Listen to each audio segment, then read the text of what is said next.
जी जम्मू कश्मीर लद्दाख देख रहे हैं आप। मैं हूं आमिर एहसन आप सभी के साथ। बड़ी खबर जम्मू कश्मीर असेंबली सेशन के हवाले से और काफ़ी इंतजार के बाद 2 फरवरी को जम्मू कश्मीर असेंबली के सेशन का आगाज़ होने जा रहा है। एलजी मनोज सिन्हा ने यह सेशन बुलाया है। जम्मू में असेंबली सेशन का आगाज़ होगा और एलजी मनोज सिन्हा इस ऐवान से खिताब भी करेंगे। सबसे अहम बात यह है कि जम्मू में यह असेंबली सेशन होगा। जम्मू और श्रीनगर दोनों जगह पे असेंबली के सेशन होते हैं, लेकिन इस मरतबा जम्मू में होंगे जहाँ पे मनोज सिन्हा इसकी शुरुआत करेंगे, खिताब करेंगे। लेकिन 2 फरवरी को शुरू होने वाले जम्मू कश्मीर असेंबली सेशन के दौरान बहुत सारे ऐसे मामलात हैं जो तय किए जाने हैं, खासतौर पर सिक्योरिटी के हवाले से। दूसरे सरकार की जानिब से जो उपलब्धियां हैं या फिर जो काम रह गए हैं, खासतौर पे जो स्कीमें सेंट्रल गवर्नमेंट और स्टेट गवर्नमेंट की है, जो लोगों को राहत देनी है, उन तमाम तर चीज़ों के हवाले से मरतबा बातचीत होगी। कई ऐसे मामलात हैं, खासतौर पर डेली वेजर्स के जो पेंडिंग पड़े हुए हैं, रिजर्वेशन के मामले जो पेंडिंग पड़े हुए हैं। ये 2 चीज़ें हैं जिस पर खासतौर पर लोगों की नज़र रहेगी, क्योंकि डेली वेजर्स 9 महीने उस कमेटी का इंतज़ार करते रहे जिस कमेटी को इनके हक में फ़ैसला देना था, लेकिन 6 महीने का वक्त दिया गया था। अब 9 महीने हो गए हैं। अब ये कमेटी क्या फ़ैसला देगी, ये देखने का भी ख़ास होगा। लेकिन इतना ज़रूर है कि इस मरतबा ये जो सेशन शुरू होने जा रहा है, इसमें डेली वेजर्स के हवाले से कुछ अहम सवाल या कुछ अहम गुत्थियाँ ज़रूर सुलझाने की कोशिश होंगी। 2 फरवरी को यह सेशन शुरू होगा और फिर ये देखा जाएगा कि क्या डेली वेजर्स के मुद्दे जो बरसों से चले आ रहे हैं क्या पूरे हुए या नहीं, क्या असेंबली के जो अरकान हैं वो इस मुद्दे को उठाते हैं या नहीं, रिजर्वेशन का मुद्दा है या इस तरह की चीज़ें, और भी दीगर ऐसे बहुत सारे मुद्दे हैं जो सेशन में उठाए जा सकते हैं। मज़ीद जानकारी के लिए श्रीनगर का रुख करेंगे। मीर हमारे साथ जुड़े हुए हैं। मीर, 2 फरवरी को जम्मू कश्मीर असेंबली के सेशन शुरू होने की बात कही जा रही है, क्या कुछ है इस हवाले से अपडेट चाहेंगे पहले आपसे?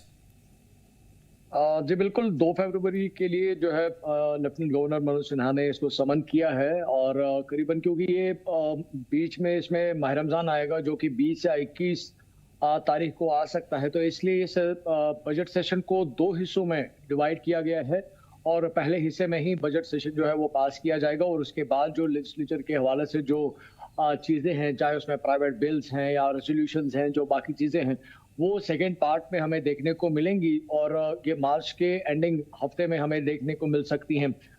इनफैक्ट बजट सेशन में अगर आप देखें तो फाइनेंस डिपार्टमेंट जो है वो चीफ मिनिस्टर उमर अब्दुल्ला के हाथ में है, तो इस ज़मीन में देखा जा सकता है कि ये अब उनका सरकार बनने के बाद अब दूसरा जो सेशन जो है, जो बजट सेशन जो है वो पेश करने वाले हैं। प्रीवियसली मार्च 7 को आई थिंक 2025 उन्होंने अपना बजट सेशन जो है वो पेश किया था और जो कि 2025 के लिए था, और अब जो दूसरा सेशन है ये अब 2026-27 के लिए रखा गया है, क्योंकि लास्ट ईयर जो है रमज़ान के हवाले से कई सारी जो टिप्पणियां हैं वो हमें देखने को मिली थी। उसमें लेजिस्लेचर में भी कहीं ना कहीं पे कुछ हंगामा हुआ था और बाकी जो एमएलए साहिबान हैं उन्होंने भी अपनी तरफ से ये तजवीज़ात रखी थी कि माह रमज़ान के इन दिनों में इसको मुलतवी किया जाना चाहिए या इसकी तारीख में जो है कुछ चेंज लाई जानी चाहिए। तो आज जो है उस ज़मीन को मद्देनज़र रख के ये फैसला लिया गया है कि माह रमज़ान से पहले ही जो सेशन जो है वो शुरू होगा और जो माह रमज़ान के इख्तिताम होने के बाद जो इसका सेकेंड पार्ट जो है वो देखने को मिल सकता है। लेकिन इसका जो बजट सेशन का जो पास होने की जो सूरत हाल है वो हमें फर्स्ट सेशन में ही देखने को मिलेगी एंड सेकेंड सेशन में जो है लेजिस्लेचर के हवाले से जो बाकी सारी जो प्रोसेसेस हैं वो हमें देखने को मिल सकते हैं। जिस तरह से आपने कई सारी चीज़ों का यहाँ पे खुद भी जिक्र किया कि अगर हम देखें तो इस बजट सेशन में कई सारे मामलात को लेकर जो है डिस्कशन हो सकते हैं, क्योंकि यूजुअली जब भी असेंबली लगती है या सेशन असेंबली में लगता है तो उस वक्त हमें खाली पर्टिकुलरली उस सब्जेक्ट के मुतालिक ही डिस्कशन नहीं देखने को मिलते हैं, लेकिन उसके आउट ऑफ द बॉक्स जो है उस दायरे के बाहर भी कई सारी चीज़ें देखने को मिलती हैं। बिल्कुल, मैं यहाँ पे रोक करके एन एडिशन में आपसे खासतौर पे कुछ चीज़ें समझना चाहूँगा मीर, क्योंकि हम देखते हैं कि इस मरतबा जैसे कि नायब वज़ीर आला ने भी कहा कि स्टेटहुड का मुद्दा 2026 में हम इंटर कर चुके हैं, अभी तक हल नहीं हुआ है, सेंट्रल गवर्नमेंट से बातचीत करनी चाहिए। उसके अलावा फ्लड लाइक सिचुएशन जब आई थी तब भी जो भी बजट सेंक्शंस होने थे उसके ऊपर भी अभी तक कुछ भी नहीं हुआ और लोग उसी तरीके से इंतजार कर रहे हैं। हालांकि रिपोर्ट भेजी जा चुकी है, स्टेट गवर्नमेंट की जानिब से भी कुछ ऐसी रिपोर्ट नहीं है जिसे कहा जा सके कि कोई बड़ी मदद हुई है। और बड़े पैमाने पर जम्मू और कश्मीर दोनों को मिलाकर के देखा जाए तो अलग अलग दोनों रीजन में बहुत सारी ऐसी काम फ्लड सैलाब सिचुएशन से जुड़ी हुई थी जिसे करना था। खैर वो, और उसके साथ साथ डेली वेजर्स का मुद्दा जो बहुत ज्यादा गरमाया हुआ है, उसके अलावा रिजर्वेशन का मुद्दा, ये 4-5 ऐसे अहम मुद्दे हैं जिसपे लोगों की निगाह है, इंतजार कर रहे हैं कि आखिर क्या कुछ इसमें होना है या पेशरफ्त हो रही है। हालांकि जो टीम बनाई गई थी उसका भी कहीं ना कहीं टाइम ओवर हो गया है। तो क्या ये इम्कान है, क्या ये चांस है कि इस मर्तबा इन चीजों पे अपोजिशन घेर सकती है या फिर बड़े जोर शोर से इस मुद्दे को उठा करके रेजोल्यूशन वगैरह पास किया जा सकता है? देखिए, बिल्कुल, अगर आपको लग रहा है कि कहीं ना कहीं पे इन सवालात जो आपने अभी यहाँ पे पॉइंट रेज किए, इन सभी सवालातों के जो जवाबात है शायद सरकार को इस सेशन में, जो कि सेकंड पोर्शन है, सेकंड पार्ट है इस सेशन का, उसमें देना होगा। क्योंकि कई सारे ऐसे मुद्दे रहे हैं जो प्रीवियसली भी कई बार रेज हुए हैं, लेकिन प्रीवियस सेशन में भी जो है उनका कहीं पे कोई प्रॉपर तरीके से या एक ब्लैक एंड व्हाइट में कोई अजाला नहीं देखने को मिला, और उसकी जो सूरत हाल है अभी भी हमें करंटली इस वक्त में भी देखने को मिल रही है। एक्सपेक्ट किया जा रहा है कि इस सेशन में जो है उन मामलों को लेकर डिस्कस किया जा सकता है, जिसमें डेलीवेजर्स का मैटर है, कैजुअल्स का मैटर है, एडहॉक्स का मैटर है, आंगनवाड़ी वर्कर्स का मैटर है, या यहाँ पे जो रिजर्वेशन पॉलिसी को लेकर लगातार अभी बयानबाजी जो है वो चल रही है, उसको लेकर हो सकता है। मनरेगा को लेकर जो उसके नेम चेंज, या जिस तरह से रिसेंटली एआईपी ने उस पर अपनी बात रेज की है कि जो तकरीबन 4 अमेंडमेंट्स जो है वो हमें देखने को मिल रही है, उसको लेकर जो है डिस्कशंस हो सकते हैं। यहाँ पे इन लेटेस्ट अब सेकेंड ईयर अभी गवर्नमेंट का चल रहा है, तो एम्प्लॉयमेंट के हवाले से किस तरह की चीजें डेवलप की जा रही हैं, किस तरह के एवेन्यूज क्रिएट किए जा रहे हैं, क्योंकि एज ऑफ नाउ इस तरह का कहीं पे कोई प्राइवेट सेक्टर की जो डेवलपमेंट जो है वो करंटली नहीं देखने को मिल रही है। वहीं पे फायर एंड इमरजेंसी का जो एक मसला है प्रीवियस डेट्स में, जिसमें कई सारे करीबन 108 या 109 लोगों को उसमें से जो है बर्तरफ किया गया, लेकिन उसके बावजूद भी उनका मसला अभी स्टैंड बाय है, और वहाँ पे भी अभी वेरिफिकेशन या उसकी इन्वेस्टिगेशन चलनी है। कई सारे मामला है जिसको लेकर जो है डिस्कशन हो सकते हैं। फ्लड के हवाले से जो रिलीफ के बारे में जो है गवर्नमेंट ने बात की है, नेशनल हाईवे को मजीद बेहतर बनाने की बात करें, अगर ऑर्चर्ड लैंड्स में रेलवे ट्रैक्स को बिछाने की बात करें, उनको कहाँ पे किस तरह से रिहेबिलिटेट किया जा सकता है, क्योंकि वो रेजिडेंशियल एरिया से भी क्रॉस हो रहा है और ऑर्चर्ड लैंड से भी क्रॉस हो रहा है, वहां से भी पीडीपी ने इस बात मुद्दे को उठाया। तो कई सारी चीजें पीडीपी से याद आया मीर के अभी हाल फिलहाल में हम देख पा रहे थे, और कुछ डिबेट्स के दौरान कुछ एक्सपर्ट्स ये कह भी रहे थे, क्योंकि कश्मीरियों की हिफाजत का मामला इन दिनों बहुत ज़्यादा चर्चे में है, और हालांकि इससे पहले भी बहुत सारे वाकयात हुए, लेकिन स्टेट गवर्नमेंट ने मिलकर के उस मसले को सुलझा लिया। लेकिन अब एमएचए भी बीच में एंट्री मारता हुआ नजर आता है, लगातार लेटर्स लिखे जाते हैं।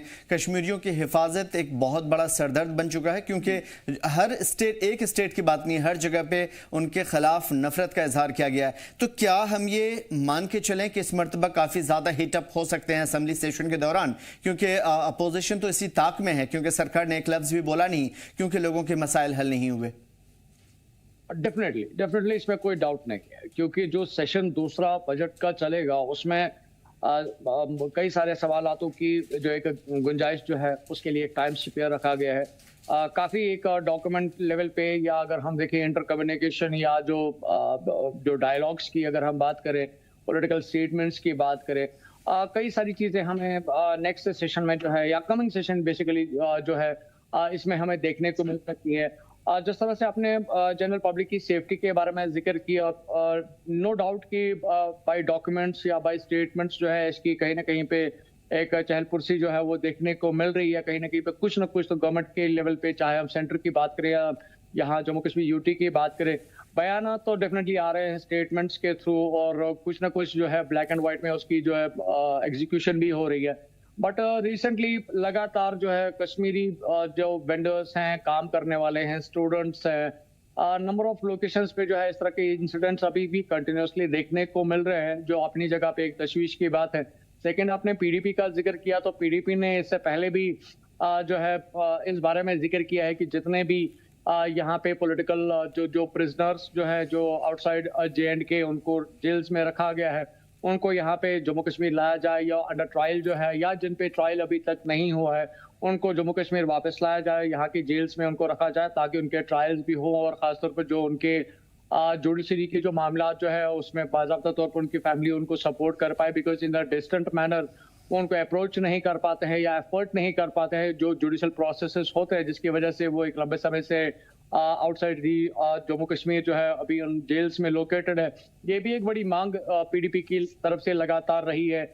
उसके बाद यहाँ पे बिजली के इश्यूज रहे हैं जो कि पीडीपी ने अक्सर यहाँ पे उठाए हैं, चाहे हम पीस की बात करें। और उसके बाद दूसरा जो पोर्शन हमें ये भी देखने को मिल सकता है कि जिस तरह से गवर्नमेंट ने अपनी कमिटमेंट्स जनरल पब्लिक के साथ की थी, प्रोमिसेस किए थे, गारंटीज कुछ मामला को लेकर दी थी, जिसके बारे में उनका मानना है कि जब एक स्मूथ सरफेस होगा तो उस पर कुछ भी चलाया जा सकता है। सो उनके पास 5 साल का मैंडेट है, तो इन 5 वर्षों में वो कुछ भी होंगे। लेकिन अगर 2 साल होने को आ रहे हैं तो शायद इन 2 सालों के हवाले से, इन 2 वर्षों के हवाले से असेंबली में शायद गवर्नमेंट से सवाल या जवाब जो है मांगने की जो सूरत हाल जो है वो हमें देखने को मिल सकती है। अभी तक कहाँ पे क्या सूरत हाल बनी है, क्योंकि गवर्नमेंट ने बिल्कुल क्लियरली कहा है कि जब उन्होंने अपनी कैंपेनिंग चलाई थी उस वक्त एक स्टेटमेंट ये था कि भाई यहाँ पे 200 यूनिट्स फ्री दिए जाएंगे 1 साल मुकम्मल होने के बाद। 1 साल 2 महीने मुकम्मल होने के बाद उन्होंने कहा कि भाई अब इसमें आपके पास लाजिम है कि जब आपके पास स्मार्ट मीटर होगा तभी बिजली काउंट की जा सकती है, तभी उस पर जो है 200 यूनिट्स फ्री दिए जाएंगे।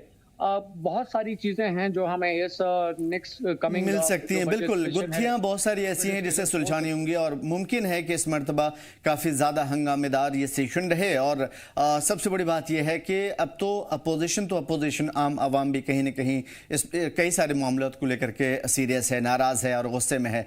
देखने का भी खास होगा कि क्या कुछ होता है इस सेशन में। हमारी नज़र बनी रहेगी। तमाम तरह अपडेट्स के लिए बहुत शुक्रिया मीर। तो 2 फरवरी को जम्मू कश्मीर का असेंबली सेशन शुरू होने वाला है और इसके ऊपर हमारी नजर रहेगी। आगे बढ़ते हैं। जम्मू पुलिस का एक बड़ा एक्शन सामने आया है। असल में डीसी के ऑर्डर की खिलाफ वर्जी पर 7 लोगों के खिलाफ एफआईआर हुई है। ऑर्डर क्या थे? डीसी ने किराएदारों की वेरिफिकेशन के ऑर्डर दिए थे। पुलिस के मकान मालिकों से एक अपील की गई थी कि किराएदारों की वेरिफिकेशन कराई जाए और किराएदारों की वेरिफिकेशन ना कराने वालों पर कार्रवाई होगी। दरअसल जम्मू और रीजन में रहने वाले वो लोग जो बाहर के हैं या दूसरी सिटी के हैं या फिर अननोन है, किराए पे रह रहे हैं, पुलिस ने एक ड्राइव चलाया था और ये कहने की कोशिश की थी कि जितने भी लोग हैं किराए पे उनका वेरिफिकेशन जरूर किया जाए। जिन लोगों ने वेरिफिकेशन नहीं कराई उनके खिलाफ कार्रवाई चल रही है। जम्मू पुलिस ने ये बड़ा एक्शन लिया है और ये डीसी के ऑर्डर की खिलाफ वर्जी के बाद ये ऑर्डर सामने आए हैं। यानी कि वो लोग जिन्होंने वेरिफिकेशन नहीं करवाए किराएदारों की, उनके खिलाफ एफआईआर दर्ज की जा रही है। डीसी ने किराएदारों की वेरिफिकेशन के ऑर्डर दिए थे। पुलिस ने मकान मालिक से लगातार अपील की थी और कहा था कि किराएदारों की वेरिफिकेशन जो है जल्द से जल्द कराई जाए, ताकि अगर जो लोग यहाँ पे रह रहे हैं उनको कम से कम पता होनी चाहिए कि ये कौन लोग हैं, किस जगह से आए हुए हैं और किसी तरह का सिक्योरिटी थ्रेट ना हो। राय हमारे साथ मज़ीद जानकारी के साथ जुड़े हुए हैं। राय, क्या कुछ है मामला? क्योंकि डीसी ने ऑर्डर जारी किया था और किराएदारों की वेरिफिकेशन के अमल में जो लोग नाकाम पाए गए उनके खिलाफ कार्रवाई। देखिए आमिर, बिल्कुल जब से दिल्ली बम ब्लास्ट हुआ है, लाल किले पर जब आतंकियों ने एक बड़ा बम ब्लास्ट किया था, उसके बाद लगातार जम्मू कश्मीर प्रशासन ने कई सख्त जो है वो कदम उठाए हैं, जिसमें साफ तौर पर यह दर्शाया गया कि खास तौर पर जो जम्मू कश्मीर में जो किराएदार जो है वो लोगों के घर रहते हैं, मकान मालिकों से ये कहा गया था कि आप उनका वेरिफिकेशन अपने कंसर्न जो आपके पास नजदीकी थाना है उसमें उनका डाटा जो है वो पूरा वहां पे सबमिट करवाइएगा। यानी एक वेरिफिकेशन करवाइए कि कौन आपके घर में कहां से रह रहा है, चाहे वो आउट ऑफ स्टेट का है या जम्मू कश्मीर के किसी डिस्ट्रिक्ट का है। अगर कोई किराएदार है तो उसकी पूरी जानकारी पुलिस को सौंपनी है। ये मुहिम लगातार तेजी पकड़े हुए थी। पुलिस लगातार सोशल मीडिया के थ्रू के प्रेस कॉन्फ्रेंस करके या तमाम डिफरेंट प्लेटफॉर्म पर ये लोगों को अवेयर कर रही थी कि वो अनिवार्य है, वो कराना बेहद जरूरी है एज पर सिक्योरिटी कंसर्न, ताकि पुलिस के पास एक डाटा जो है वो सबमिट हो सके। पुलिस के पास डाटा कि कितने लोग जम्मू कश्मीर में बाहरी राज्यों से या बाहरी अदर एरिया से आके जो है वो काम कर रहे हैं, उनकी जानकारी पूरी वो करवानी थी। डिस्ट्रिक्ट जितने भी जिला अधिकारी हैं जम्मू संभाग के, उन्होंने अपने अपने लेवल पर जो है ये ऑर्डर निकाले हैं और खास तौर पर ये जो कार्रवाई हुई है 7 लोगों पर जो एफआईआर रजिस्टर्ड हुआ है, ये जम्मू डिस्ट्रिक्ट के अंदर हुआ है। यानी डीसी जम्मू ने एक ऑर्डर निकाला गया था और उस ऑर्डर में कहा गया था कि जम्मू शहर में या जम्मू डिस्ट्रिक्ट के अंदर डिफरेंट एरियाज में जितने भी मकान मालिक हैं उन्हें अपने किराएदारों की सूची, अपनी लिस्ट जो है या फिर उनकी जो पूरी जानकारी है वो पुलिस को सबमिट करवानी है। लेकिन ये 7 लोग जो हैं जिन पर आज कार्रवाई हुई है, इन्होंने डीसी के उस ऑर्डर की खिलाफवर्जी की है, यानी वायलेशन किया। वायलेशन करने के बाद जम्मू कश्मीर पुलिस ने इन पर एफआईआर दर्ज की है और साफ तौर पर ये निर्देश जारी किए हैं इसके बिना भी कि आने वाले समय में उन लोगों पर और भी कार्रवाई हो सकती है जो लोग अभी इस पूरे मैटर को सीरियस नहीं ले रहे हैं। यानी जम्मू कश्मीर पुलिस ने हाल ही में कुछ दिन पहले एसएसपी जम्मू जो जोगेंद्र सिंह हैं, उन्होंने एक प्रेस कॉन्फ्रेंस की थी जब उन्होंने पूरा लेखा जोखा जो है वो पूरे साल का 2025 का बताया था कि पुलिस की क्या अचीवमेंट्स रही हैं, पुलिस ने किन चीजों को लेकर काम किया है, क्या कुछ नहीं। और उस प्रेस कॉन्फ्रेंस में भी उन्होंने ये जिक्र किया था कि ये जो वेरिफिकेशन है किराएदारों की लेकर, ये इसको कराना अनिवार्य है। आप सब लोग जो है इसको लेकर सचेत रहें, अवेयर रहें, ताकि अपने अपने इलाके में जो आपका पुलिस स्टेशन है वहां पर इनकी जानकारी सबमिट करवाइए। हालांकि जम्मू कश्मीर पुलिस ने लोगों की इस चीज को आसान करने के लिए एक ऐप लॉन्च किया है, किराएदार करके एक ऐप है, क्योंकि कुछ लोग जम्मू में जो मकान मालिक हैं किसी वजह से यहाँ पर उनकी प्रेजेंस नहीं रहती या कोई किसी काम से बाहर है, तो आप ऐप के जरिए पूरी जानकारी जो है उसमें सबमिट करवा सकते हैं। वो जानकारी एक एप्लीकेशन पुलिस के पास पहुंचेगी ताकि पुलिस उसे वेरीफाई करे। लेकिन उसके बावजूद भी कुछ लोग जो है वो डील भरते हुए हैं, इसको सीरियस नहीं ले रहे हैं, क्योंकि सिक्योरिटी थ्रेट लगातार है जम्मू कश्मीर के अंदर। पिछले अगर 2025 में कई ऐसी हैपनिंग्स, कई इंसिडेंट हुए हैं जिसमें कई आतंकवादी गतिविधियां पाई गई हैं। और खासतौर पर आमिर, मैं एक चीज और जिक्र करना चाहूंगा कि पिछले दिनों एक 19 साल के युवा को जम्मू कश्मीर पुलिस ने अरेस्ट किया था, और वो युवा बेसिकली रहने वाला रियासी का था, और एट प्रेजेंट जो उसकी थी वो थी जम्मू के बठिंडी इलाके में। जब उसे अरेस्ट इस आरोप में किया गया कि वो रेडिकलाइज है, सीमा के उस पार के आतंकी संगठनों के संपर्क में है, और कुछ ऐसे एविडेंसेस कलेक्टेड हुए थे, हालांकि उसको लेकर भी पुलिस ने जानकारी साझा की थी। तो ऐसे में इस चीज को एक सीरियस कंसर्न, मतलब कि एक सीरियसली लेते हुए पुलिस लगातार लोगों को यह अपील कर रही है कि आप अपने जो है वो अपने अपने नजदीकी थानों में अपने उन किराएदारों की वेरिफिकेशन करवाएं। लेकिन जो लोग नहीं करवा रहे हैं उनको लेकर लगातार कार्रवाई भी की जा रही है। आज लेटेस्ट जहां जम्मू डिस्ट्रिक्ट में 7 लोगों के खिलाफ कार्रवाई की गई, आज रियासी डिस्ट्रिक्ट से भी एक मामला रिपोर्ट हुआ है। पौनी तहसील है जहां पर एक मकान मालिक के खिलाफ एफआईआर हुई है। ये जस्ट अभी थोड़ी देर पहले की खबर है। तो पुलिस ने साफ कर दिया है कि आपको अपने किराएदारों की ये जो वेरिफिकेशन है ये कराना अनिवार्य है एज पर सिक्योरिटी कंसर्न, ताकि उसका डाटा, उनकी डिटेल्स ये पता चल पाए कौन कहां का है, क्या काम करता है।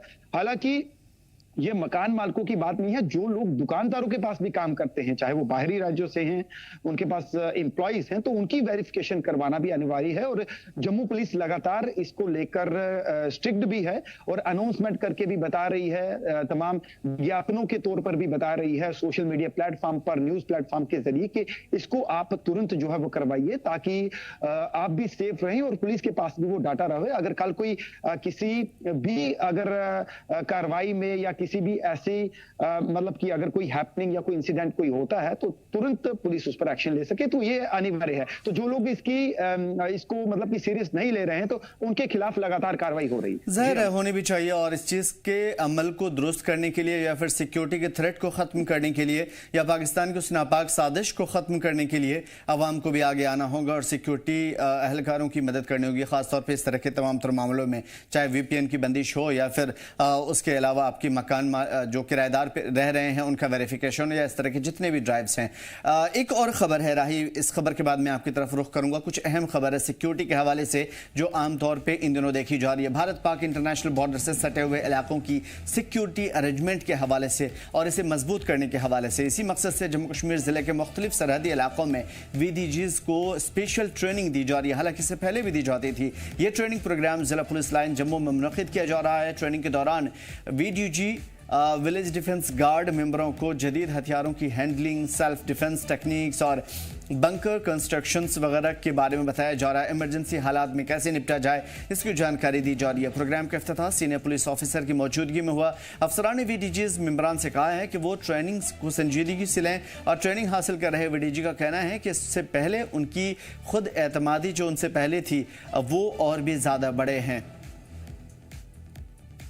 विलेज डिफेंस गार्ड यानी वीडीजी को मजबूत करने के लिए जम्मू कश्मीर पुलिस अब उन्हें प्रशिक्षण दे रही है। जम्मू डिस्ट्रिक्ट में डीपीएल में 85 यानी 85 वीडीजी मेंबर्स को चयनित किया गया, जिनको आधुनिक हथियारों की बंकर निर्माण, आत्मरक्षा और किस तरीके से दुश्मन के साथ लड़ना है इसका प्रशिक्षण दिया जा रहा है। एसएसपी जम्मू की अध्यक्षता में यह कार्यक्रम शुरू किया गया था और जिसमें 85 के करीब जो है वो वीडीजी मेंबर डिफरेंट सीमावर्ती क्षेत्रों से चयनित किए गए, जिसमें अरनिया, आरएसपुरा और कानाचक शामिल हैं। तो उन्हें ये पूरी ट्रेनिंग दी जा रही है। वीडीजी मेंबर्स का काफी अहम भूमिका रही है, जैसे जो आतंकवाद ग्रस्त इलाके हैं, चाहे डोडा, बदरवा, किश्तवाड़, रजौरी, पुंछ के, वहां पर वीडीजी की अहम भूमिका रही है। और पिछले दिनों देखा गया था कि डोडा डिस्ट्रिक्ट के अंदर भी वीडीजी को एक प्रशिक्षण दिया गया था भारतीय सेना की तरफ से, जिसमें महिलाएं वीडीजी भी शामिल थे, क्योंकि इस समय जो हालात हैं, यानी जो इनपुट्स आ रहे हैं कि चिनाब वैली के अंदर 25 से 30 आतंकवादी जो है वो सक्रिय हैं, जो लगातार वहां पर उनकी मूवमेंट डिटेक्ट की गई है और लगातार सुरक्षा एजेंसियां उन्हें ट्रैक कर रही हैं और भारतीय सेना, जम्मू कश्मीर पुलिस उन्हें न्यूट्रलाइज करने का हर एक संभव प्रयास कर रही है। लेकिन इस बीच वीडीजी को भी एक्टिव किया गया है कि यदि उन्हें भी किसी तरीके की सूचना मिलती है तो तुरंत आतंकवाद पर प्रहार किया जाए। हालांकि अगर पिछले ट्रैक रिकॉर्ड की बात की जाए तो वीडीजी ने कई ऐसे ऑपरेशंस में भाग लिया है जिसमें कई आतंकवादियों को मार भी गिराया है। लेकिन वीडीजी को और ज्यादा मजबूत करने के लिए जम्मू कश्मीर पुलिस, साथ में भारतीय सेना या तमाम जितनी भी एजेंसियां हैं वो उन्हें प्रशिक्षण दे रही हैं ताकि आतंकवादियों की खोज में वो भी एक अपनी अहम भूमिका निभाए। हालांकि वीडीजी की अहम भूमिका रहती है, उन्हें ऑटोमेटिक वेपन भी अब भारत सरकार की तरफ से दिए गए हैं, लेकिन वीडीजी आज भी सक्रिय है अपने इलाके में, क्योंकि जंगल के, फॉरेस्ट के इलाके जिस तरीके की टोपोग्राफी होती है, वहां पर जो लोकल वीडीजी है वो भी अपनी अहम भूमिका निभाते हैं। तो ऐसे में 85 के करीब जो वीडीजीज हैं, खासतौर पर जो जम्मू डिस्ट्रिक्ट के अंतर्गत आते हैं, डिफरेंट सीमावर्ती क्षेत्र से उन्हें एक प्रशिक्षण दिया गया, जिसकी जानकारी जम्मू कश्मीर पुलिस ने दी है। और तमाम जो और भी इलाके हैं वहां भी इस तरीके की प्रक्रिया जल्द शुरू होगी ताकि वीडीजी को और ज्यादा मजबूती मिले। जहां पर हमारे जो सैनिक आतंकवाद के साथ लड़ते हैं, वहां पर जो ट्रेंड वीडीजी हैं वो भी आतंकवाद का सामना करेंगे। वीडियो जर्नलिस्ट सौरभ के साथ राही कपूर, जी मीडिया। और जिन्होंने इस खबर को लगातार रिपोर्ट की, आप तक पहुंचाने की कोशिश की है, राही एक एक चीज़, एक एक पॉइंट और इनके मसाइल भी, और इन्हें किस तरीके से सिक्योरिटी इन्होंने थ्रेट्स को रोके हैं, पाकिस्तानी दहशतगर्दों को नाकाम किया है, वो पहुंचाया जिस तरीके से राही ने, यकीनन कमाल की बात है। राही, लगातार इस चीज़ को आपने कवर किया है, मैं इसका ऑड इवन समझने की कोशिश करूँगा आम लोगों के लिए कि वीडीजीज क्या ट्रेनिंग मिल रही है, पहले से कितना अलग है और क्या क्या कुछ मसाइल हैं उनके। देखिए आमिर, मैं इसको पूरा एक संक्षेप में बताऊंगा कि वीडीजी है क्या है। इससे पहले जो था, ये पहले वीडीसी था, यानी विलेज डिफेंस कमेटी के तौर पर ये सदस्य होते थे, इन्हें जाना जाता था। लेकिन जब इनकी अहम भूमिका रही, मतलब कि अपने देश के खातिर, मातृभूमि के खातिर, और खास तौर पर उन आतंकवाद ग्रस्त इलाकों में जहां पर मिलिटेंसी पीक पर थी और आतंकवाद को समाप्त करने के लिए, उन पर प्रहार करने के लिए इनका बहुत बड़ा योगदान है। और भारत सरकार ने अब इन्हें नाम दिया है वीडीजी, यानी विलेज डिफेंस गार्ड।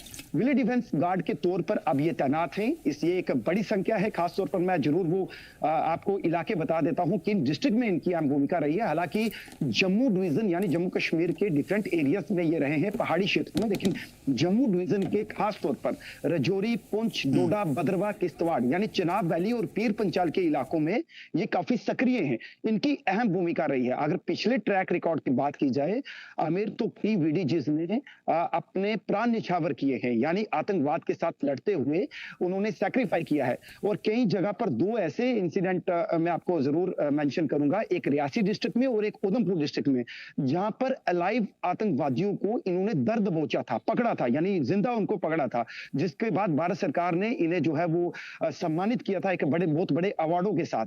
और इनकी काफी अहम भूमिका रही है। अगर पिछले 2 साल पहले बात करें तो उधमपुर का ही एक दूर दराज का इलाका था, वहां पर एक वीडीजी ने अपनी जान गंवाई थी, यानी सैक्रिफाई किया था। आतंकवादियों की मूवमेंट को नोटिस करते हुए उन्होंने फायर किया, लेकिन उसमें वो शहीद हुए थे। वीडीजी एक अहम भूमिका निभा रहे हैं। हालांकि भारत सरकार ने अब उन्हें एक ऑटोमेटिक वेपन भी दिए हैं। पहले उनके पास 303 होता था, अब एसएलआर जो है वो राइफल उन्हें दी है। तो वो अपनी सेवाएं बाखूबी निभा रहे हैं। जैसे कि ये आज इसलिए चर्चा में खबर आई कि जम्मू डिस्ट्रिक्ट के अंदर, यानी जो जम्मू डिस्ट्रिक्ट का आरएस पूरा इलाका है, जो अंतरराष्ट्रीय सीमा है, उसके साथ कानाचक है, अरनिया है, या फिर अंतरराष्ट्रीय सीमा के जो भी इलाके लगते हैं, अंतरराष्ट्रीय सीमा से 85 यानी 85 लोगों का एक फिगर जो है उन्हें चयनित किया गया है, जो कि सभी वीडीजी मेंबर्स हैं, और उन्हें एक स्पेशल ट्रेनिंग दी गई है। यानी डीपीएल में डिस्ट्रिक्ट जो पुलिस लाइन है वहां पर एसएसपी जम्मू की अध्यक्षता में एक जो है कार्यक्रम के तौर पर उन्हें एक ट्रेनिंग दी गई है, और उस ट्रेनिंग में खासतौर पर आत्मरक्षा, कि आपको सेल्फ डिफेंस कैसे करना है, आपको तुरंत बंकर निर्माण जो है वो कैसे करना है। इसके साथ उन्होंने एक और प्रशिक्षण दिया कि जब कभी भी आतंकवादियों की मूवमेंट हो या सीमा पर इस तरीके के हालात बने तो आपको मुकाबला कैसे करना है। इस तरीके के स्पेशल 85 यानी जो 85 के करीब लोगों को ट्रेनिंग दी गई है। ये एक बड़ा इनिशिएटिव है जम्मू कश्मीर पुलिस का। और आमिर, इससे पहले मैं बताना चाहूंगा, आज से 3-4 दिन पहले डोडा डिस्ट्रिक्ट के अंदर, डोडा डिस्ट्रिक्ट के एक दूर दराज के पहाड़ी क्षेत्र में अगर वीडीजी का सबसे कमाल सर्विसेज अगर रही हो आतंकवाद के खिलाफ, तो वो रहा है डोडा डिस्ट्रिक्ट, जहां पर आतंकवाद चरम पर था। तो वीडीजीज ने अपनी कार्रवाई करते हुए अपने देश के सैनिकों के साथ मिलकर, कंधे के साथ कंधा मिलाते हुए आतंकवाद का सफाया किया था। तो ऐसे में डोडा डिस्ट्रिक्ट के अंदर ही दोबारा इस तरीके की रिपोर्ट्स जो है हुई हैं, सुरक्षा एजेंसी ऐसे रिपोर्ट मिले हैं कि वहां पर कुछ आतंकवादियों की गतिविधियां लॉन्ग टाइम से मतलब कि नोटिस की गई है। तो वीडीजी जो लोकल लेवल पर सक्रिय होते हैं, उन्हें जानकारी होती है उस पूरे इलाके की, उस पूरी टोपोग्राफी की जानकारी होती है, उन फॉरेस्ट के इलाकों की, कि उन्हें दोबारा से सक्रिय किया जाए और उन्हें एक ट्रेनिंग दी जाए। और वीडीजी में ना केवल पुरुष वर्ग की महिलाएं भी हैं, उन महिलाओं को भी ट्रेनिंग दी गई है भारतीय सेना की तरफ से कि आपको जो न्यू ऑटोमेटिक वेपन है वो कैसे चलाना है। तो एक अहम भूमिका रही है। तो लेकिन वीडीजी इसके साथ जहां पर उनकी भूमिका तो रही है, लेकिन उनका अक्सर इसमें मैंने काफी रिपोर्ट्स की है, काफी ज्यादा रिपोर्ट्स की हैं, और तमाम इन सभी इलाकों में। और वीडीजी की एक डिमांड जो है वो भारत सरकार से लगातार, आप उसे नाराजगी समझिएगा या फिर डिमांड कहिएगा, वो कहीं ना कहीं उन्होंने उसको प्राथमिकता से उठाया है कि उनकी वेजेस, उनको एक परमानेंट एक सोल्यूशन चाहिए कि लॉन्ग टाइम से पिछले 20-20 साल से भी वीडीजी अपनी सेवाएं दे रहे हैं। उस दौर में उन्होंने सेवाएं दी हैं जब आतंकवाद चरम पर था, और लगातार इस तरीके की मांग थी कि उन्हें एक प्रॉपर सेटलमेंट चाहिए। सेटलमेंट इन मतलब साफ है कि इनको जिस तरीके से सिक्योरिटी एहलकारों को थ्रेट रहता है अपनी जान का, इन्हें भी अपनी जान का खतरा रहता है। और अभी हाल फिलहाल में कई रिपोर्ट आपने की थी जिसमें वीडीजी ने जान गंवाई, इवन दहशतगर्दों की गोलियां खाई, टॉर्चर सहे, बहुत सारी ऐसी कहानी है जिस पे पूरी डिबेट की जा सकती है। अब इनकी मांग यह है कि एटलीस्ट ये जो अपना टाइम दे रही है, जो अपनी जान जोखिम में डाल रहे हैं, तो सरकार भी उनके लिए कुछ ऐसा कदम उठाए जिससे कम से कम इनकी दूसरी चीजें मुतासिर ना हो। और मुल्क से मोहब्बत या मुल्क के लिए जानिसारी का जज्बा तो हर किसी के अंदर है, तो यकीनन जो 20-20 साल से इतनी खिदमत दे रहा है वो उनका हक बनता है। और यकीनन हम जम्मू कश्मीर लद्दाख के इस प्लेटफॉर्म से इस आवाज को उठाने की कोशिश करते हैं और करते रहेंगे। शुक्रिया तमाम मालूमात के लिए। राही हंदवाड़ा की बात करते हैं। शहर के 29 करोड़ से ज़्यादा के कामों की मजदूरी दे दी गई है। मजदूरी कैसी है, जिनमें से कई प्रोजेक्ट को पहले से लागू किया जा चुका है, जबकि बाकी कामों को आने वाले दिनों में शुरू किया जाएगा। कुछ प्रोजेक्ट है जिसके ऊपर काम शुरू होना है। जानकारी के मुताबिक people's conference PC Handwara team ने ये पूरी की पूरी तफसीली जानकारी दी। मंजूर शुदा प्रोजेक्ट में जो पास हो चुका है प्रोजेक्ट, उसमें हंदवाड़ा के मेन मार्केट में 5 करोड़ की लागत से एक शॉपिंग कॉम्प्लेक्स का काम है। इसमें मकसद है मुकामी कारोबार को मजबूत करना, अर्बन इंफ्रास्ट्रक्चर को बेहतर बनाना, दुकानदारों और लोगों को बेहतर सर्विसेज देना। तो स्कीमें बहुत सारी हैं, बस अब सरकार की जिम्मेदारी है। जो कल शाम को तकरीबन 4 बजे ये अप्रूव हो गया हमें कुछ प्रोजेक्ट्स, जिनको सजाद गनी लोन साहब ने बहुत टाइम से उसके पीछे लगे थे, और एक टीम, हंदवाड़ा टाउन की टीम इसके पीछे लगी थी। और बिल आखिर वो एक प्रोजेक्ट्स जो हमें टाउन के लिए आए हैं, उनमें से सबसे पहले शॉपिंग कम्प्लेक्स ये जो है उसका बाज़ाब्ता तौर पर हमें एडमिनिस्ट्रेटिव अप्रूवल कल मिला है 5 करोड़ रुपए के लिए। और उसके साथ साथ जो हमें एक डेलीगेशन आई थी दहगाम को, ये जो लाइट हाउस से होके पेट्रोल पंप राजवार रोड की तरफ निकलता है, उसमें एक डेलीगेशन आई थी सजाद गनी लोन साहब के पास। वो आए थे तकरीबन आज से 4 महीने पहले। उनको सजाद साहब ने कमिटमेंट की थी कि ये जो आपका मसला है कि वहाँ बहुत ज़्यादा गंदगी, एक गार्बेज बिन बन चुका था उस ड्रेनेज में, तो उन्होंने उस पर कमिटमेंट की थी कि हम इसको हल करेंगे। उसके लिए 70 लाख रुपीज़ ये जो है अप्रूव हो गया है। उसमें 35 लाख आज ही वो काम चला सकते हैं उसमें। उसके साथ साथ ये जो सोलर स्ट्रीट लाइट्स है वो हर किसी वार्ड में हम देने जा रहे हैं, तो वो भी उसकी एडमिनिस्ट्रेटिव अप्रूवल भी कुछ दिनों के बाद आ रही है। जो कल शाम को तकरीबन 4 बजे ये अप्रूव हो गया हमें। इन तमाम तर चीज़ों के हवाले से 29 करोड़ के प्रोजेक्ट की मंजूरी की बात कही जा रही है और ये सब के सब इस वक्त कुपवाड़ा हंदवाड़ा के ताल्लुक से है। ग्राउंड से हमारे साथ एजाज जुड़े हुए हैं। एजाज, क्या है पूरा मामला, किस तरह के प्रोजेक्ट हैं और क्या कुछ पेशरफ्त हुई? जी आमिर, अगर बात करेंगे सारे जिले कुपवाड़ा के सब जिले की हम बात करेंगे, जहाँ पे पीपल्स कॉन्फ्रेंस के चेयरमैन सजाद गनी लोन MLA हैं, वहीं पे उसकी पार्टी की तरफ आज एक प्रेस कॉन्फ्रेंस किया गया। इस प्रेस कॉन्फ्रेंस में दावा किया कि हमने 29 करोड़ रुपए की लागत से यहाँ पे जो मुख्तलिफ जो स्कीमें वहाँ पे शुरू की गई, उसमें जब 5 करोड़ से बड़ी जो शॉपिंग कम्प्लेक्स बनना जा रहा है कि हंदवाड़ा में आने वाले दिनों में आप देख रहे हैं, उनका मकसद है कि जो हंदवाड़ा में शॉपिंग कॉम्प्लेक्स, इससे यहाँ की जो इकनॉमी उसे बूस्ट हो जाए, खासकर जो यहाँ पे बुनियादी सहूलियात फकदान था वो इससे पूरा हो जाएगा। उन्होंने कहा कि जहाँ पे स्ट्रीट लाइट्स बन जाएंगे, खासकर जो न्यू बस स्टैंड है वहाँ पे जो उसको भी मॉडिफाई किया जाएगा। वही अगर बात करेंगे जो मैन चौक हंदवाड़ा, वहाँ पे भी स्ट्रीट लाइट्स लगाए, या अगर अस्पताल रोड शाम को चलते हुए जहाँ पे GMC इस वक्त चल रही है, वहाँ पे दिक्कत का सामना करना पड़ता है तमेदारों को या पेशेंट को, तो वहाँ पे भी बड़ी लाइट्स लगाई जाएंगे, लाइट्स लगाएंगे। वही उन्हें कहा कि यहाँ पे एक मशहूर दागाम कॉल से नाम जान जाए, दागाम कॉल इसको इसलिए नाम पड़ा है क्योंकि वो 10 गाँव को वहाँ पे पानी दे रहा था, लेकिन अब वो गंदगी के ढेर में तब्दील हो चुका है। उन्होंने कहा कि एक डेलीगेशन वहाँ पे कुछ 4 महीने पहले मिली जो पीपल कॉन्फ्रेंस के चेयरमैन से उनको यकीन ध्यान दिलाई कि वो उसको रेनोवेशन किए जाएंगे ताकि जो लोगों को मसले और मसाइल उनको अदा किए जाए। तो ओवरऑल हम कह सकते हैं कि पीपल्स कॉन्फ्रेंस के यूनिट, जिसकी हम आज यहाँ पे प्रेस कॉन्फ्रेंस में, जिसमें पीपल्स कॉन्फ्रेंस के यूनिट के जो टाउन प्रेसिडेंट है मोहम्मद बांडे साहब, या जो दूसरे के साथ रहे राहिल डार साहब या शेख शाहजाद साहब, उन्हें प्रेस कॉन्फ्रेंस की, इस लगभग प्रेस कॉन्फ्रेंस 30 मिनट्स की वहाँ पे हुई है। तो उसमें इनका मकसद यही था कि किस तरह पीपल्स कॉन्फ्रेंस के चेयरमैन और सजाद गनी लोन जो MLA हंदवाड़ा भी है, किस तरह वो हंदवाड़ा को ब्यूटिफिकेशन बनाने के लिए वो मुख्तलिफ वहाँ पे प्रोजेक्ट लाते हैं और यहाँ पे इम्प्लीमेंट होनी चाहिए। उन्होंने कहा कि आने वाले दिनों में आप देख रहे हैं कि किस तरह हंदवाड़ा को एक ब्यूटिफिकेशन मार्केट की हैसियत मिलेगा, और जो यहाँ पे दरपेश मुश्किलात है, चाहे हम बिजली के हवाले से बात करें, स्ट्रीट लाइट के हवाले से बात करें, फुटपाथ के हवाले से बात करें, ड्रेनेज के हवाले से बात करें, या मेगा मिल्स के हवाले से बात करें, तमाम तरह की सहूलियत वहाँ पे रखी जाए ताकि एक ब्यूटीफुल प्लेस बन जाएगा हंदवाड़ा, एक नया सवेरा जिसको हम कहेंगे वो देखने को मिलेगा। तो उन्होंने कहा कि हम ये सिर्फ कावशी और सजाद गनी लोन कावशी के नतीजे की वजह से यहाँ पे जो सब कुछ जो हो रहा है, तो फिलहाल तो हम कह सकते हैं कि उन्होंने एक दावा तो यहाँ पे किया है, लेकिन अब देखने वाली बात है क्या इस पे क्या कुछ ग्राउंड पे उतरता है, यकीन इसी पे नजर हमारी होगी। शुक्रिया तमाम मालूमात के लिए एजाज। बडगाम जिले के कई गांव के लोगों को सुखनाग नदी पर पुल की सख्त जरूरत है। क्यों जरूरत है, आगे बताते हैं। गांव वालों ने जी जम्मू कश्मीर लद्दाख से कई शिकायतें की। बातचीत में उन्होंने बताया कि लंबे वक्त से सुखनाग नदी पर पुल की बहुत जरूरत थी, क्योंकि उन्हें नदी पार करने में दिक्कत होती है और कभी कभी नदी में लोगों की जान भी चली जाती है, क्योंकि लोग नदी पार करते वक्त हमेशा खतरा मोल लेते हैं। लोगों ने इंतजामिया से अपील की है कि इस परेशानी को जल्द से जल्द दूर किया जाए। बहुत मुश्किल, हम सब लोग यहाँ से आते हैं। अरे परसों भी यहाँ एक लड़का गिरा था, उसको बहुत बड़ी प्रॉब्लम हुई, फिर उसको हॉस्पिटल में लिया। हमें बहुत बड़ी प्रॉब्लम होती है। दूसरा कदर ऊपर से आते हैं, फिर दूसरे कदर, वैसे हमें बहुत मुश्किल होती है सर।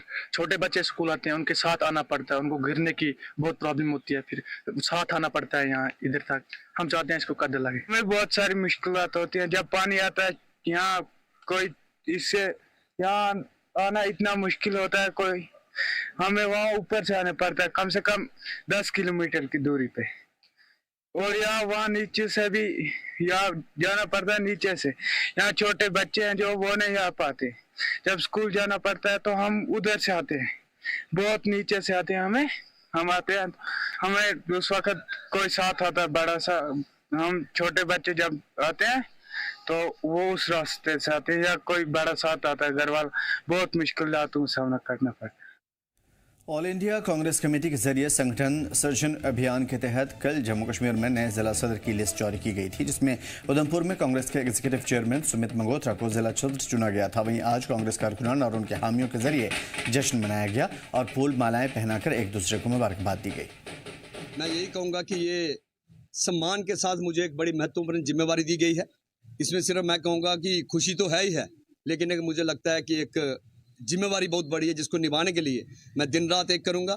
और आप देख ही रहे हो जिस तरह से हमारे साथ जो हमारे बुजुर्ग, हमारे कांग्रेस पार्टी के नेतागण, कार्यकर्ता, जिस खुशी से मुझे इन्होंने आशीर्वाद दिया है और देने यहाँ पे मेरे साथ मंदिर में माथा टेकने आए हैं, तो आप यहीं से अंदाज़ा लगा सकते हैं कि कांग्रेस के लोगों को और आम लोगों को एक उम्मीद बन चुकी है कि जिला कांग्रेस, जो कि अक्सर दूसरी पार्टी के लोग कहते थे कि कांग्रेस खत्म हो चुकी है, मैं विश्वास के साथ कह सकता हूं कि 6 महीने, मैं कोई 6 साल या 10 साल नहीं कहूंगा, 6 महीने के भीतर आप सब लोग देखेंगे कि जिला उधमपुर में कांग्रेस नंबर 1 पार्टी बनके उभरेगी।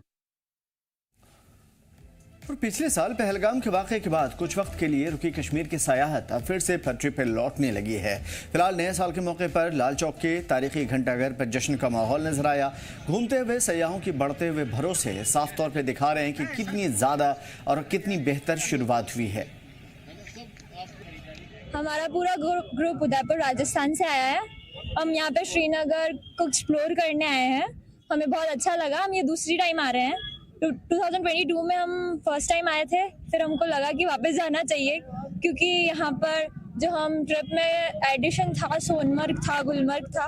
पिछली बार भी गए थे, इस बार भी गए, बट इस बार हमारा एक्सपीरियंस बहुत ज़्यादा अच्छा हुआ क्योंकि यहाँ पे स्नोफॉल भी हो रहा था। बहुत अच्छा अनुभव हो रहा है। हम 2-3 दिन से यहाँ घूम रहे हैं, लेकिन बहुत अच्छा लगा।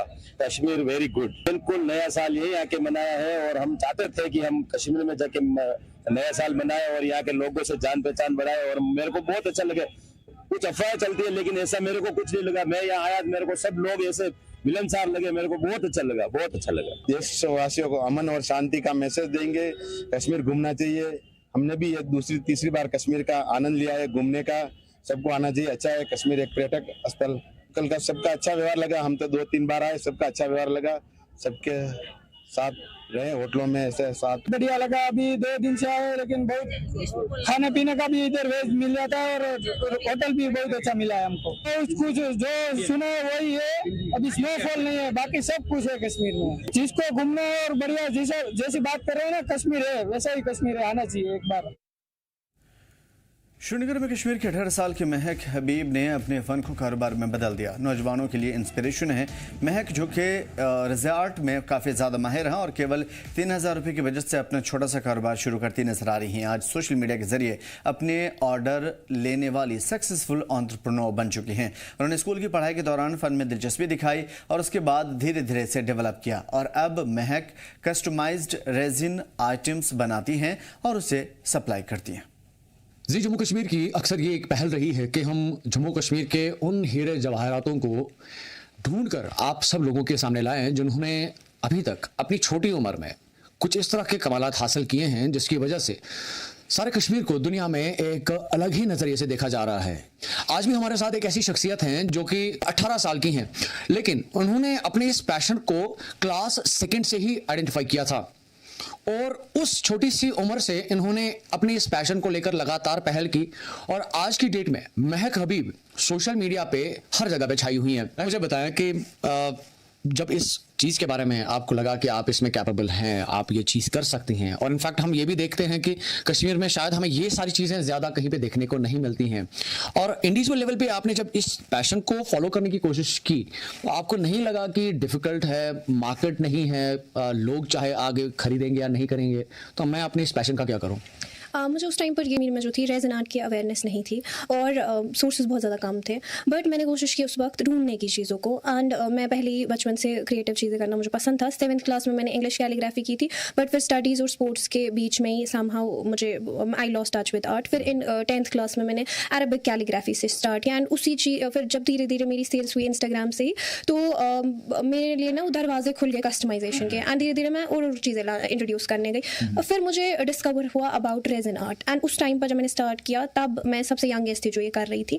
एंड मैं अभी तो कोर्सेज भी आते हैं इस चीज़ के लिए, मगर उस वक्त कोई कोर्सेज वगैरह नहीं थे, एंड मैंने फिर गलतियों से सीखा। पहले बहुत नुकसान हुआ, मगर जो मैंने उस टाइम पर वो करती रही मिस्टेक्स और उन्हीं चीज़ों से सीखती रही, तो उसी की वजह से आज मेरा ये बिजनेस इतना अच्छा चल रहा है। मुझे ये भी सुनने को मिला कि जब आपने इस पैशन को शुरू करने की कोशिश की तो उस वक्त जो इनिशियल इन्वेस्टमेंट थी वो कहीं ना कहीं पे 2-3 हज़ार के आसपास थी, और आज की डेट में ये भी बताया जाता है कि जो महक हबीब के पास सेटअप है वो लाखों का है। ये जो रैपिड और एक कंसिस्टेंट ग्रोथ रही है, इसके पीछे रीज़न क्या रहा? उसके पीछे रीज़न रहा जो कि मेरे पेरेंट्स का सपोर्ट था, वो था मेरा पापा। Like he is the backbone of my business. उसी का सपोर्ट रहा हमेशा से डे 1 से, तो उसी की वजह से मैं जो भी कर पा रही हूँ वो था। पहले तो मैंने 3000 से शुरू किया था, वो भी सेविंग्स हुई थी मेरी ये ना अरबिक कैलीग्राफी पे, तब जाकर मैंने आज इतना अच्छा सेटअप जो है मेरे पास। आप 18 साल की हैं, आपने 10th भी किया, उसके बाद अभी 12th की भी अगर हम बात करें 12th भी किया आपने। मुझे ये बताएं कि जब कोई इंसान अपनी अर्ली एज में किसी पैशन को फॉलो करता है क्या उसके एजुकेशन पे उसका कोई असर पड़ता है या वो सारी चीज़ों को बहुत ही अच्छे से कवर अप कर लेता है? जब इंसान को अच्छा लगता है ना ये चीज़ जो वो कर रहा है, तो वो ऑटोमेटिकली स्टार्ट करता है उसके लिए टाइम निकालना। एंड मेरा ऐसा शेड्यूल रहता था, मैं सुबह उठती थी 6 बजे, मैं आज के जो ऑर्डर्स होते थे उनको डिस्पैच करती थी, फिर स्कूल जाती थी, स्कूल जाकर सीधा ट्यूशन, वहाँ से मैं 8 बजे आती थी, फिर थोड़ा सा रेस्ट और उसके बाद फिर से ऑर्डर्स पे स्टार्ट करती थी मैं 1-1 बजे तक। वो क्यों था इसीलिए था क्योंकि मुझे ये चीज़ अच्छी लगती थी करनी।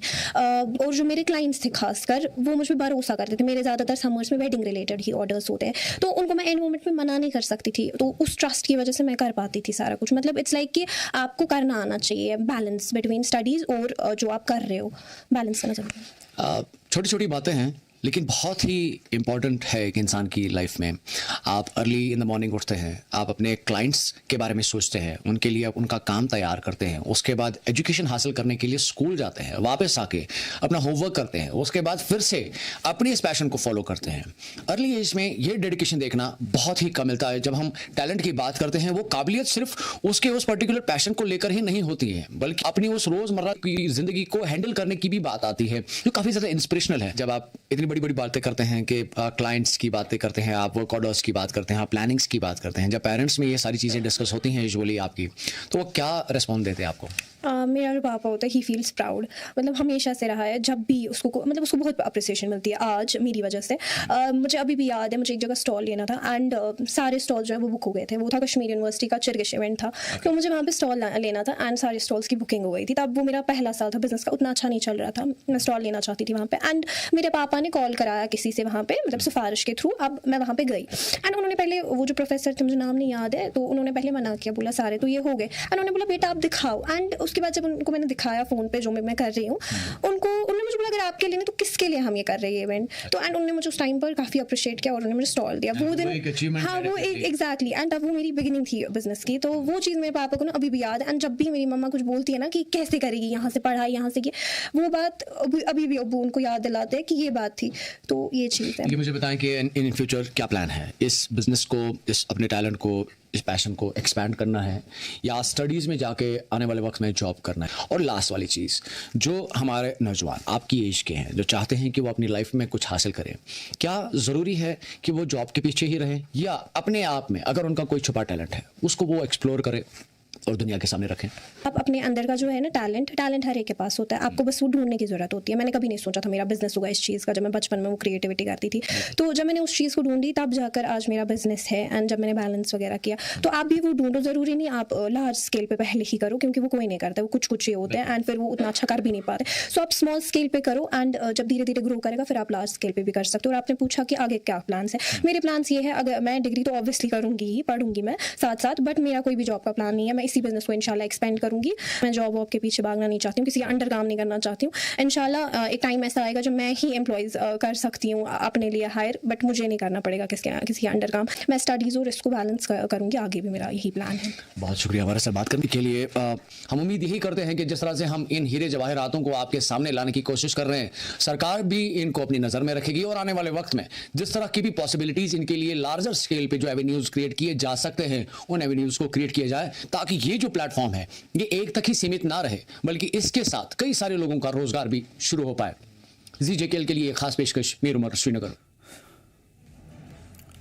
और बांडीपुरा जिले के दाऊद अहमद जो कि पब्लिक एडमिनिस्ट्रेशन में पोस्ट ग्रेजुएट हैं, उन्होंने कांगड़ी हैंडक्राफ्ट को बरकरार रखे हुए उसके लिए उन्होंने मैन्युफैक्चर यूनिट कायम किया। और उनकी ये कोशिश न सिर्फ कांगड़ी के लिए काफ़ी ज़्यादा अहम है, बल्कि विंटर के सीज़न में बहुत ज़्यादा कारोबार को बढ़ावा देती हैं, बल्कि इससे दर्जनों मुकामी नौजवानों को भी रोज़गार मिलते हैं। जम्मू कश्मीर लद्दाख की टीम ने खासतौर पर रिपोर्ट बनाई।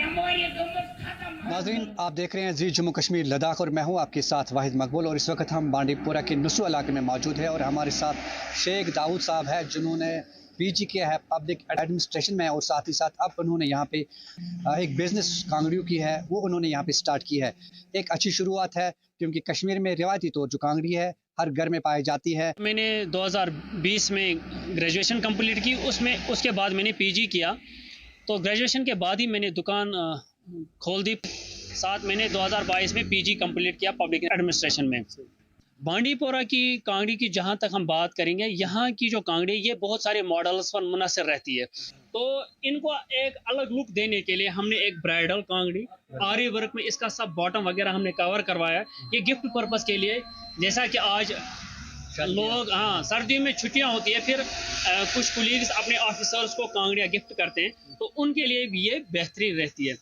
बांडीपोरा की जो कांगड़ी होती है ये काफ़ी ज़्यादा खूबसूरत भी होती है और इससे ज़्यादा ये मजबूत होती है। कितने आप लोगों को आप रोजगार देते हैं इसमें? बिल्कुल, अभी इससे अगर मैं अपनी बात करूं तो मेरे पीछे 10 कारीगर लगे हैं, तो वो भी उनका रोजगार भी चलता है अल्हम्दुलिल्लाह, क्योंकि वो भी अपने 10 पैसे कमाते हैं, तो मैं भी अपने 10 पैसे इन्हीं कांगड़ियों की वजह से कमाता हूँ। मैं चाहता हूँ कि जब तक मेरे जान में जान है और ईमान पर हूँ तो मैं ये काम आगे बढ़ाता रहूँगा और इसमें और निखार लाने की कोशिश करूँगा। बांडीपोरा की कांगड़ी है ये काफ़ी मजबूत मानी जाती है और रिवायती तौर हर घर में ये